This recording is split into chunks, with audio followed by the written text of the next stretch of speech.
Hey, my name is Jared, and today I am going to be taking you through a residential utility bill and what it'll look like when you go solar.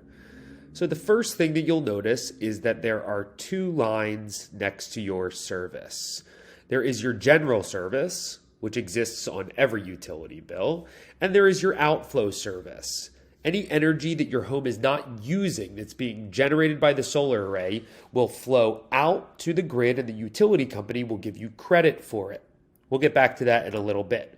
But as you can see over here, you have the total usage on your monthly basis for your outflow, energy from the solar array going out to the grid, and your inflow, energy you are pulling from the grid. Now, this is really important because as we come down here to your billing section, you'll notice that only the net value is what is being billed for. And so all of the solar electricity that you are generating, whether you're using it in your house or you're sending it out to the grid, is completely free.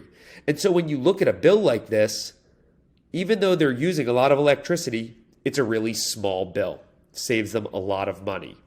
Now, when we are doing an assessment for a solar array, we like to show customers how much money they're going to save. And we do that by looking at how much money you are currently spending on your electricity.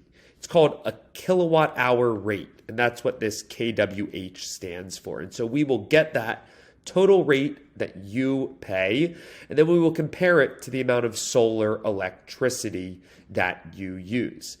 Now, as we scroll down here, we will see a bar graph. And this isn't on every bill, but most utility companies have a graph similar to this. And this shows total usage. And as you can see, like many homes in our area, usage is highest in the summer, lowest in the winter, or in the spring and fall, And then in the winter, it's just a slight blip up, using your lights and staying in on the weekends, watching movies.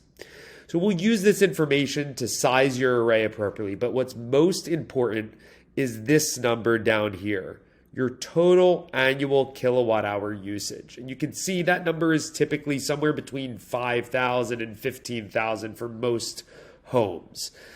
We will use that number to show how much solar electricity you can generate, what portion of your electric bill that will offset, and how much money you will save. Now, really quickly, getting to the last part of your bill, we'll look over here in the message center. So in the message center, there are a few really important bits of information that you'll want to know when going solar. First and foremost is your previously banked generation. So anytime the solar electricity that you are generating in a given month is greater than the electricity that you are using from the grid, you will actually get a credit on your account, and that will show up right here.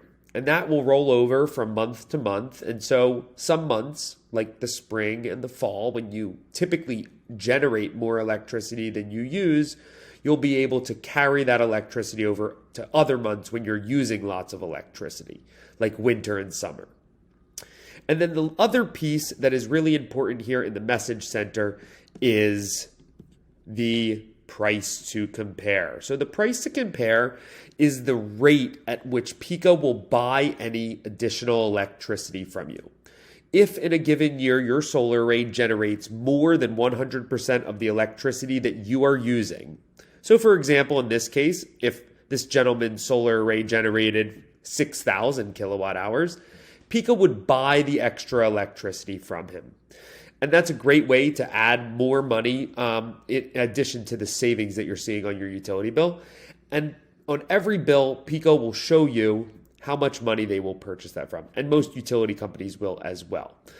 So that's a little tour around your standard utility bill. If you have any questions, reach out to us and you'll get a free consultation from one of our solar designers. Thanks a lot. Have a good day.